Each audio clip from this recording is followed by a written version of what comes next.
always be with me where I am. Amen. Father, would you add your blessing to this, your word? Would you just help me at this time and anoint me as I feel inadequate? And I just pray that your Spirit will just be poured out now, and that you will put words that will uplift and cheer the hearts of your people at this time. In Jesus' name I ask. Amen. Well, one of the texts that Pastor Stephen sent this morning, he put, "Rejoice that one saint has arrived safely home." And I focused on that word, home. Isn't it a lovely sound? Home. You know, when you've been out and you're tired and you've had a bad day, the thought of going home, it's great. Obviously you've got a good home. But home is something that people long to be at home when they're troubled, because they know it's a place of safety, a place of security, a place where they're comfortable and where they'll always feel welcome. And quite a while ago, I was invited to speak at a church in Birkenhead, and it's a terrible place to get to if you're not good at directions, finding your way. And even though I had a sat-nav and I'd taken a friend with me that I picked up in Leyland, it wasn't too bad getting there, but it was when we were coming away to get home. There'd been a diversion sign put up near the tunnel, and as I followed the diversion sign, it sent me off through this village, and I got hopelessly lost. The sat-nav wouldn't work, and we eventually ended up stopping and asking someone, and they sent me back. They gave me directions, which I didn't realise were wrong, and they sent me back to the tunnel again. We couldn't get through, and it was starting to rain, and it was dark, and it was cold, and we were hungry, and I was tired because I'd given my all that afternoon, and I just wanted to get home. And I thought, oh, when are we going to get home? And he said, well, just pray. So we prayed, Jesus, will you help us find a way home? And we went round again, and I went down to the docks, and I managed to find two guys there. And I said to them, there's these diversion signs being put up, but someone must have tampered with them, and we keep going around in circles. And I want to get back to the M6. And he said, oh, no problem, I'll tell you where you go, da da da da. And it was great, because he knew the problem, and he was able to point out the way I was to go, so I would arrive home. And all through that experience, we both said we'd never have given up, because we both wanted to get home. And life can be a little bit like that, can't it? We have days when we just feel that the journey's tough, things happen, and we feel a bit weary in a spiritual sense. But Jesus said, don't be troubled, trust in me. I've gone ahead of you to prepare a place for you, so that where I am, you're going to be with me. Not only that, he said, I'm going to come and receive you to myself. He's going to come and get you. And that's phenomenal, isn't it? And I thought when I was thinking, coming along, well, it was last night, I was thinking about a message for today. And I thought, what is it that you want me to say, Lord, today? What are the things that you want to lay on my heart? And he just gave me simple words. He said, don't give up. Keep spreading the good news so that others can get safely home. Others that perhaps don't know where they're going. A bit like me when I was lost, and I found someone that pointed out the way, and then I was just on the right road to get home. And this is what I believe Richard would want this morning, because when he was here he preached the gospel. That was his heart, to rescue the lost so that they would get home safely. And as I thought of this, I thought of what Jesus said in Hebrews. He said for us to remember that we've got a cloud of witnesses watching us as we journey through life. And he said, run with endurance the race God has set before us. And we do this by keeping our eyes on Jesus, the champion who initiated initiates and perfects our faith. Because of the joy awaiting him, he endured the cross, disregarding its shame. Now he is seated in the place of honour beside God's throne. Think of all the hostility he endured from sinful people, then you won't become weary and give up. And I want Pastor Stephen to know as a church we're going to come behind him, we're going to say, don't give up, keep on, keep taking that baton forward, the baton, the good news of Jesus Christ, because of the joy that awaits a faithful servant when they reach the throne where Jesus is to welcome them home. Isn't that wonderful, that thought? That it's not, life isn't just going nowhere, we're going to a place that's being prepared for us now. And at the right time, and in the way God wants, he calls us. It's not an accident, it's not something out of our control. This is his plan. The psalmist said, before I was even born, every day of my life was recorded, was written down in that book. Isn't that comforting? That we can trust God with our lives. He knows what he's doing, even though things don't make sense to us. And I thought, when there's a natural disaster in the world, things that happen, and everybody thinks, what's going on? And we watch the reactions of people around us when something like that happens, a disaster. And I was thinking, quite a few years ago, there was the Chilean miners who were trapped underneath, and there was no hope of them getting out of where they were trapped. It was, I think it was the height of the Shard in, is it the Shard in London? That's one of the highest buildings, and it was the height of 3 of those. That's how far underneath they were underground. And it looked a hopeless situation, didn't it? But those that were at that time didn't give up seeking to rescue them. And there was just 3 simple things I want us to think about this morning that we can always have. 3 simple things in our life. There's always hope, there's always love, and there's always joy because of what Jesus did for us on the cross. And just going back to this natural disaster, just as I'm using as an example of those miners that were trapped underneath, what their relatives did on the surface, they got together and created a camp, and they called it Camp Hope. And they never gave up praying for their loved ones that were trapped, and it seemed it was hopeless, they were never going to be rescued. And prayers were made every day. They had a prayer tent. It was really impressive the way they turned to God at that time, in that time of their loss and disaster. They turned to God full time, prayed, and they let the whole world knew that they were putting their hope in God to get them through this time. And Hebrews says that faith is the confidence that what we hope for will actually happen. It gives us assurance about things we cannot see. And through their faith, the people in days of old earned a good reputation. And Paul wrote to the Romans, he said, we can rejoice too when we run into problems and trials, for we know that they help us develop endurance. And endurance develops strength and character strengthens our confident hope of salvation. And this hope will not lead to disappointment.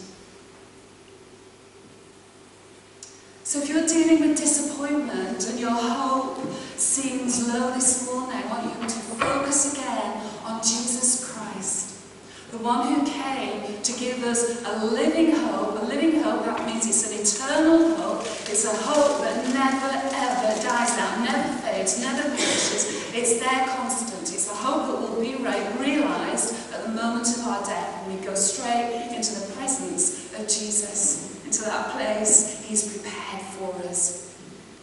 And you can be assured that it'll be wonderful, because the Bible tells us, doesn't it, that our minds can't even comprehend or imagine the wonderful things that God has prepared for those that love him.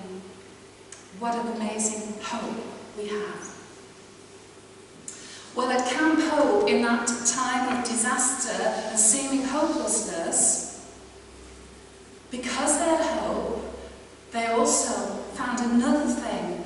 They had love that they had to rescue their relatives. And where there's love, there's a saying to do, where there's love, love will always find a way. And they did. They had several attempts, but they found the way through one capsule. A special capsule was found, was made. And it was called the Phoenix, and it was named after the mythical bird which rises from its own ashes. And the distance this capsule had to descend to the lower parts of the earth was enormous. Apparently it was 2,047 feet. God also found a way to rescue us, didn't he? He found a way. The capsule he sent from heaven to earth was Jesus Christ. For God so loved the world, he sent his only begotten Son, that whoever would believe in him wouldn't perish, wouldn't die, but would have eternal life. Because God didn't send his Son to condemn us, he sent his Son to save us, to rescue us. Well, each trapped miner had to have faith in this capsule. If they wanted to get from the bottom of the earth to the top of the earth to where their relatives were, to get from a place of darkness to a place of light, they had to get into this capsule. They had to put their faith into it. And it was only one at a time. It couldn't go en masse. It was one person got in the capsule, put their faith in it, and then it was quite a descent from the darkness of where they were up to daylight and back with their relatives. Now it would take faith to trust that capsule, because they couldn't do it themselves. They had to put faith in that capsule. And God looks at us today and he says, I've sent you my rescue capsule. I've sent you my beloved Son. And I've shown you that the way to return to me, the way to a place in heaven, is by putting your trust and faith in Jesus Christ. And he will take you from earth to heaven. The moment of death is not something to be feared, because Jesus is going to be there to take you in his whatever capsule he has to heaven. But you've got to trust him now. And before my husband died, he said to me, don't be afraid, don't be troubled. Jesus has spoken to me, and he said he's coming for me and he's taking me to heaven, because he's got this place prepared for me. Can you imagine what that felt like to have someone that you loved saying that to you? What a comfort that was. Jesus was the rescue capsule that my husband had trusted in, and he knew where he was going. He had no doubts. He was looking forward to it. He said to me, I'm going to a better place than what you're in. But he says, when I go, I want you to share with others how they can come to this special place that God has prepared for them in heaven through Jesus, putting their trust in Jesus Christ. We depend entirely on God's grace, and grace is God's unmerited favour, undeserved mercy. As those miners had to depend on a capsule that somebody else had made for them to get in, to trust them, to get to the surface so they could have life again. So do we have to trust Jesus, because the Bible says we can't work for this, we can't earn it, we can't study for eternal life, because it says the wages of sin is death, but the free gift of God is eternal life through Jesus Christ our Lord. And that all of us have sinned. None of us can stand before God and say, I'm perfect, I'm righteous, I've never done anything wrong. That's why God sent Jesus as our rescue capsule, to take us from earth to heaven at the moment of death.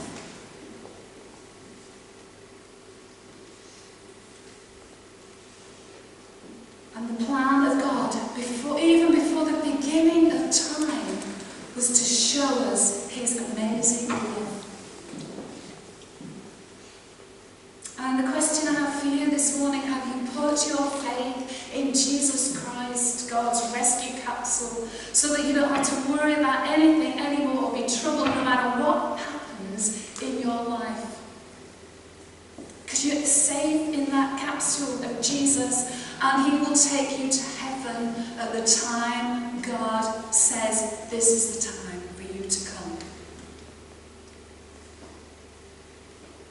Jesus said, "My sheep listen to my voice. I know them and they follow me. I will give them eternal life and they will never perish.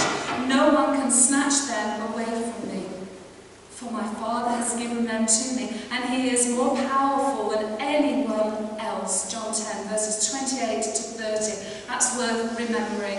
There's no safer or securer place than to be surrounded by the love of Jesus, the captive love of Jesus that comes around you when you put your hand in his.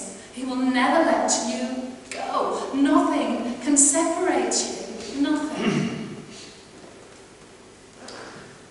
So there's always hope, there's always love. Finally, there's always joy. You see, for those miners, if there'd been no rescue, there would have been no reunion. And I don't know whether you remember seeing the pictures as they would come up to the surface in the capsule, and all the relatives, they'd be all waiting around, and they'd get them out, and they'd be crying with joy, they'd be jumping and dancing. They were so full of joy because they were having this reunion with their loved ones that they thought maybe they wouldn't have. And there they were, and one by one they were coming up and they were greeting them. Children were meeting their parents. Husbands were meeting their wives. Brothers were meeting their sisters. But do you know, there's an even greater reunion going to take place for those that have trusted in Jesus Christ. What has he promised us? He's promised us that we're going to be with our loved ones forever. And it isn't a temporary reunion. Remember, even though these miners were rescued, reunited with their loved ones, it was still temporary. But the one that Jesus offers us, this reunion with our loved ones, is for eternity. It doesn't end. And Paul wrote, he said, "Now, dear brothers and sisters, we want you to know what will happen to the believers who have died, so that you will not grieve like people who have no hope. For since we believe that Jesus died and was raised to life again, we also believe that when Jesus returns, God will bring back with him the believers who have died. We tell you this directly from the Lord. We who are still living when the Lord returns will not meet him ahead of those who have died. For the Lord himself will come down from heaven with a commanding shout, with the voice of an archangel, and with the trumpet of God. First, the Christians who have died will rise from their graves. Then together with them, we who are still alive and remain on the earth will be caught up in the clouds to meet the Lord in the air. Then we will be with the Lord forever. So encourage each other with these words." What amazing words.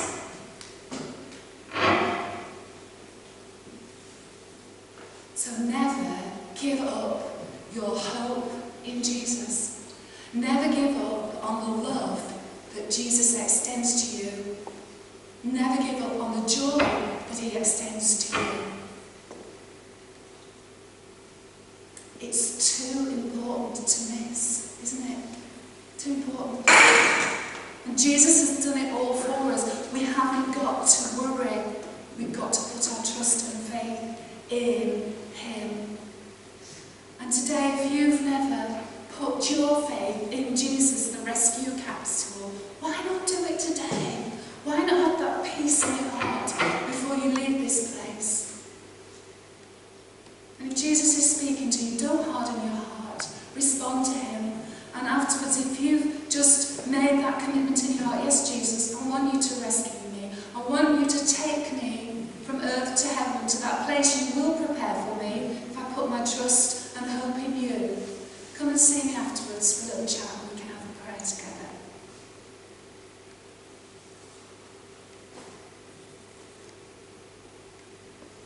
Just remember, even though at times you might feel jolted and you might feel distressed on your journey, as Ruth Bell Graham said, the wife of Billy Graham, she said, God hasn't promised us an easy passage, but he has promised us a safe landing. Always remember that. God bless you. Thank you. So we're just going to come into the last song now.